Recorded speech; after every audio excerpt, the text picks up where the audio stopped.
you, many of you are asking what kind of passages should we choose, how to choose, etc. We'll get into that. People have started asking questions specifically about legal section, Padma. I think we should go ahead to the legal section now, or whichever section you want. We'll start with the section so that we'll go with the sectional strategies. That would be good. So can we get started, Padma, to a sectional strategy? Let's move on to a sectional strategy. Yes. Just give me a minute. So legal section, the time limit that you need to set aside for the legal section is definitely between 35 to 40 minutes you need to set aside. You know that this has about 35 to 39 questions. So you need to at least set aside around 35 to 40 minutes for the legal section. Now, what is also important for you from the legal section is that when there is a tie in this overall score, definitely your legal score matters. So please do not compromise on the legal section. You have to ensure that you give that much of time to the legal section. That is the first thing that I would say. Next, you would know that every passage has got certain rules which are embedded in the passage. They are not given to you separately. So you need to be able to identify what the rules are in the passage. Maybe make a quick note of it in terms of reference. Also important for you to understand that if there is a one rule, is there any exception to that rule? Is there anything which is, it tells you in which condition that rule does not apply? So you have to make a mental note of it, or at least make a small note on a paper what this is. Okay. Also, what is important for you is when there are multiple rules, if there are two rules given, do both rules have to be satisfied? That means there is an and condition that applies over there, or is one condition enough for you to go ahead and say that the person is guilty, or that whatever the next part of it applies or not. So is it an and or an or? So you have to be clear about that. Only then you will be able to get your answers right. Otherwise, you will fall into a trap and mark the wrong answer. I hope this is clear. Naresh, do you want to add something over here? Yeah, I would want to kind of say that if you kind of look at it, in legal, the big problem that many of you face with legal passages is identifying the core rules, right? There are some core rules that the legal passage is trying to kind of question you on in the questions. Lot of times people make a broad mistake. This is also true even in the earlier pattern called principle fact questions also. You have to identify when a principle or a rule is made in either or and. For example, sometimes there are some questions where a particular thing to be kind of ratified, you need to have both X and Y, X or Y. That's a very, very important principle. Whenever you say, you have to identify the core rules and say whether both of them need to be true for something to happen, only one of them need to be true. You need to be very cautious about that. That's what Padma was also saying about R. And similarly, some rules also have exceptions mentioned within that. Like, for example, you all know torts. You also know the defenses for torts, right? When some rule is mentioned, they might also mention. So when you are reading a legal passage, one useful hint I want to give you is, see, the only way you can differentiate from one kind of passage to the other kind of passage in reading is, you know what you're looking for. In a legal passage, you're looking for what principle or what I would say what rule. I would not even say principle. What is this entire passage about? Identifying the rule, heart of the thing. Identify that and then ask, oh, if this is a rule, what are the exceptions they are mentioning about? Obviously, in the passage, they'll kind of explain, elaborate on a situation where the rule is being discussed, applied, etc. And they'll talk about the exception. So the keywords, the heart of a legal passage is rule exception, rule exception, rule/rules and exception. So if you can focus on that, I think your legal passage reading would be a little quicker. Apply this framework, try to read faster, apply it in practice. And the best thing to do for a lot of you who say, how do I prepare for legal now? In the next 1 month, 4 weeks, 5 weeks, the time you have, please believe me, go ahead, use your rank booster workbooks, go ahead, start doing mocks from past mocks. Take a mock every day. You spend half an hour and say, I'll do 5 legal passages every day. That is like 1 legal section every day, not as an exam, but more in terms of the practice. I'll read in the format that we just said. We said you're not reading a legal passage like a fictional passage. You're not reading a passage like an economics passage. You're reading it like what are the rules? What are the exceptions? What are they applying on? Look at it that format. That is why the old format of principle fact will help you. You need to keep that thinking embedded in mind. 70 to 9. I'm not saying it will be applicable for all 100. By the way, let me tell you, even in legal section, you still might have 1 or 2 odd GK questions or specific factual questions. But 90% of the time, Padma, you can correct me, you can add. I think 90% of the time, what happens is if you can keep this framework called rule/rules and exception and kind of find that you're searching for a rule or exception. Think of it. In the home, if you are kind of in a treasure hunt game, at least you know what you're searching for. Reading comprehension is like a treasure hunt, but For legal, the treasure hunt is different. For English, the treasure hunt is different. So when you're reading legal passage, I think I want your treasure hunt. The light that you're throwing out is on rule, exception. Think of it this thing. This is a buzzword. This is a tip I would want to give all of you.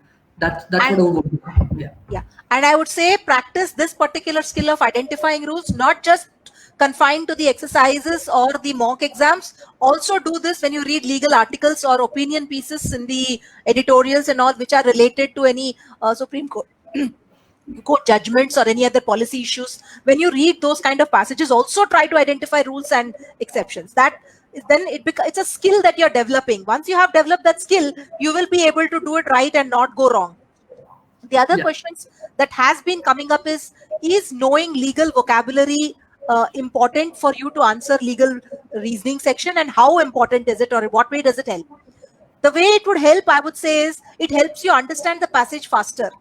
They are not going to ask you, at least they are very categorically told that they are not going to test you on your legal knowledge. So you don't have to worry about remembering all the maxims for you to answer these questions. But where it will help you is when you come across that phrase in the passage, you are not going to be bogged down and getting stuck at that point. You're going to go fast. So that is the only way that it is going to help you. So yes, do revise a little bit of your legal maxims, vocabulary, those kind of things. But is it an absolute must for you to answer your legal reasoning questions? I would say no, it will not put you down in any case if you have not done it before. Yes, Naresh. Yeah, I think I would just want to reinforce the point you made, Padma. I think the best way to kind of overcome this legal vocabulary, legal maxim puzzle is do not spend time on knowing the legal maxims. Rather, when you're doing a passage, I said contextualize it. And then after you're done, you can always underline those things that you have not heard, you did not remember, you can rehearse. That's the best way than saying, I'll read this legal maxim. No, that's not going to help.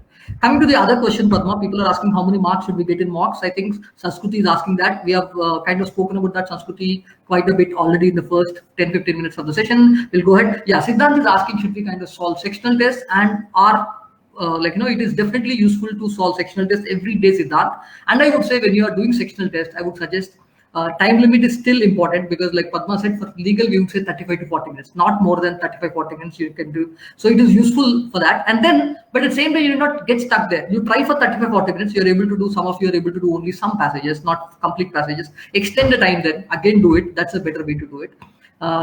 Taking past marks every day. Yes, Durga is saying, yeah, that is absolutely must. You can take past marks every day because of not only improving your score, but because you're able to identify if you're able to can implement the new approach that we're giving you. It's about whatever you're learning through your course, whatever you're preparing, keep implementing it. It's not about how much material you do. It's about how many times you do the same material again and again in the new pattern, in the new format. You will learn a lot that way. Right. So Srilata is asking a question. Padma, as a legal faculty, you can answer that better. Srilata Gunpalli is asking, is live law helpful? Yeah, that's what she's asking. What do you say? Yes, live law, if you go through passages in that, definitely you can, it will help you ultimately, the passages that will be there in the legal section will come from some of the articles that are there either in some of these legal websites or in that. So how does it help you? They all talk about some legal issues that are there. They're being, either them legal concepts are being explained. Some of these websites have legal, there's some explainer kind of, I would say item under the website. So where they take up some topics and they explain about them with illustrations of, so those kind of passages, the way it will help you is it helps you understand or identify the rules, and also how the illustrations are nothing but the questions that come to you in the exam. So the relation of how they arrive at those answers, that rationale is also explained in those passages. So definitely, yes, the India Legal, Live Law, all these kind of websites, legal websites that are there, definitely they will be useful for all of you. So you can keep looking at that. Yes. I think, yeah. Sorry, I thought because you're answering, I was looking at the thing. Meanwhile, I think now that you've answered, there's a question from Sheelata that Sheetal is asking, Sheetal Lamba is asking what to look for a passage. I'm telling Sheetal, we have given a very clear framework for legal reasoning passages. We said rule, exceptions, simple mantra. Rule, finding rules, finding exceptions. 70 to 80% of the passages focus on this. 70 to 80% of the questions focus on this. So rule, exception should be the fundamental rule. And your decision whether to go for a passage or not is Very simple. If you look at the passage, your quick glance, are you able to identify the fundamental rule, fundamental thing that they are questioning on? If within the first minute or so in the passage you're not able to get to the heart of it, move on to the next passage. That's a better way. So how to identify a good passage to attempt? I would say this framework for legal is rule and exception. That's what I would say. So Arvinda is asking. Yeah, sorry, go ahead. Naresh, before we move on, I want to address Sheetal's question. I think her question is more with respect to when you're skimming through the section and deciding which ones to attempt, how do I do that? So that time you may not have enough time to actually look for whether there's a rule or not. Naresh's response actually will help you. Once you start a passage, should I continue or do I need to leave it midway? I think that's where it will help. Whatever suggestions Naresh has given, that will help you. Now coming to when you're skimming, how do you decide? Couple of things that you could look at. What is the length of the questions? Are the questions looking simple or are they looking each question and options are very long? That means the time that you're going to take is going to be much longer. So depending on how good is your reading speed, you will decide whether to take that kind of a passage or you will attempt it at the end, because depending on if you have time. Otherwise, what happens is you start with that and you're going to get stuck in that passage and you will eat up a lot of time without going forward. So the length of the passage and length of the questions is one indicator that you look at. Second, which area is that? Like somebody said, economics and business kind of things, I'm not very comfortable. So every person has got certain areas where their comfort zone is there, certain areas where their comfort zone is not there. So choose the passages where your comfort zone is there, because then you can read that passage fast and answer, the better chances of getting them right. The third aspect that you can look at is most passages which have legal concepts, generally you would have either read them, they would be related to your torts or say contracts or some kind of familiar areas. Familiar areas, definitely you might have come across those kind of questions when you have attempted principle-based questions, principle and fact-based questions. So the higher chances of getting those also right. So these are some of the tips that you can keep trying on. When you're doing mocks, you apply these tricks. You still have a month and you're going to attempt a lot more mocks during this time. Try out these things and figure out what works for you best. Padma, I see while we are answering this, there's some more questions. I think I'm trying to categorize so that it'll be easy for us to address. Yeah. I think one of the friends is asking all the time about the mock scores, etc. I thought, instead of one more time, I'm telling your target should be 120 plus score to be able to get into top 3 NLUs in the mocks. Currently, you should be scoring around 120 plus to be able to get into top 3 NLUs. Anyway, coming back to the legal section, some of our friends are asking, so knowing torts and contracts is also important even now. How should we read Ram Janmabhoomi kind of issues, etc. I want to answer that in my own way, and Padma, you can add more. I think knowing torts and contracts or knowing cases like Ram Janmabhoomi are all important. But please understand, it is not meant that you have a rule, you have a set of syllabus to complete. Like, it's not like a medical exam. It's not NEET. It's not IIT JEE where you have a syllabus, you read it and go. That's not going to happen. A better thing to do is, as you keep reading the part of current passages, current thing, there will be something that's connected to an old thing. Go ahead and revise that. Whether it's a legal maxim, whether it's a contract rule, tort rule, or whether it's a case connected, similar case connected, that's a better way. For example, you did a Shabarimala, you might want to look at similar cases, right? You want to, but you cannot have a list, and I cannot give you a list and say, read this will help you. That's not going to help. At the same time, there's so many of them that can keep coming. That's what I would want to say broadly. The approach for legal has to be this way, right? Over to you, Padma. Yeah. Another important aspect that I want to tell you when you're solving the legal passages is that when you come across passages which have unfamiliar legal terminology, please don't get worried about it. A lot of times they're not testing you on that knowledge. So just like you would come across any other vocabulary in English and how you would deal with it contextually, you'll try to understand what it is and move on. Same way it will happen over here also. So based on whatever explanation is given to you, see, sometimes what happens is you come across a passage, it is based on a particular maxim or it is particular area, which is not a very familiar one. The Latin phrases used in the passage may not be familiar, but the concept itself might be familiar. And when they have an unfamiliar kind of a passage, the probability is that your questions are going to be simple. So don't get bogged down and just stop without looking at the questions. Just look at how the questions are. They look simple to you. Go ahead, read the passage and the questions. Another thing I would say is maybe come back to it later. But don't let any of these questions, bother you and say that, oh my God, what is happening? I can't do it. I don't know this. Let that not happen, because if that sets in, your entire exam, all the sections will go for a toss. So don't let that happen to you. Okay. No, I think Padma, I think with that you have given me the one big thing that I want to tell all our friends. My approach. See, there's an approach that I keep telling every of our students on the boot camp day. Now that Padma has brought it up, so I would rather talk about it. I want to tell all of you a simple, cry, our own war cry. Every regiment in army has a war cry, right? I want all CLAT students, all ALPNs should also have a war cry on the day of your CLAT exam. You know what should that war cry be? All of you. Any guesses? Any guesses? Any guesses? What should your war cry be? Because hint for you, it's connected to what Padma just said about not getting bogged down, etc. Okay. No, I think people are taking time to answer. And meanwhile, I'll give it myself. The word that I want all of you to kind of remember the war cry for you is Lal Salam. Lal Salam. Yes, yeah. Padma is also wearing.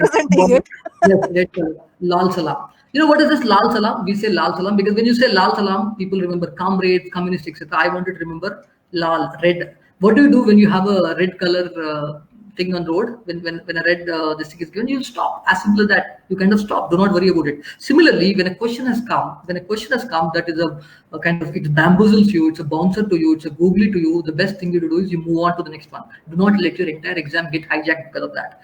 Become a Rahul Dravid in your CLAT exam. You should know how to leave the question. The CLAT exam setter is trying to make the worst possible passage for you and put it. You smile at him and say, okay, I have 150 questions. I have 25, 30 sets. This is not the only set. I leave it and move on. I leave it and move on. I think it's important for you to have the ability to leave it. Lal Salam. So, thank you. Just respect the question and say Lal. I salam you, I respect you, but Lal, I don't care for you. I'll move on to a green. So that's a identity. That's a mentality, that's identity you need to build for yourself on the exam day. That's a pretty important thing I can tell you on this bootcamp day, on this important sprint towards CLAT day. Padma, I think it's time that we move on to the next section, current affairs section. I think any other section people start asking, we'll talk about that. I think some of you have, I think sometimes we might not be able to address a specific question. Believe me, even if you have not addressed the video, we'll get back to you, answer it in detail. Do not worry. Yeah, we'll move on to the other section, Padma. Yeah. Just while we move on, I think Chakshita has asked, and I have seen this before also, somebody's been asking how, because it's an online exam, you're not able to go through all the passages to decide beforehand. It's okay. This is just a strategy. If you are able to do that comfortably, do it. If it's a paper, definitely you will be able to do it. CLAT is supposed to be a paper-based exam as of now. So if in that situation, yes, you can do it. If not, don't worry about it. Just take it as it comes. Okay. So don't let that, ma'am has given a suggestion or sir has given a suggestion, I'm not able to implement it. How? Let it not worry you so much. Okay. Coming to Padma, as you open the new section and start, I think I just wanted to answer that part because one student has asked, should it be online exam, offline exam? What do you think, sir? I'm telling you, I can think, see, I'll give you my opinion, but you don't know finally what happens. I think recently they've conducted a survey for all of you. Broadly, I'm going to give you my view and probably the ALP team's view, but will it happen? We don't know. But broadly, we think there's a high chance that the exam could be online, but a center-based exam, not at home. Online exam at home might not be useful, and at the same time paper-based exam at a single center, they might find it, because there's so many students at a single center, the chance of social distancing is not possible, etc., can be there. So there's a high chance, there's a good chance, I would say, that they might conduct an online exam at multiple centers, so that while the number of students writing at a single place is not high, it is still validated in an official form. So we'll wait and see, do not worry. And I'll tell you, whether it's an offline exam, online exam, you have to get used to both. That's the only thing. That is what I would want to tell you.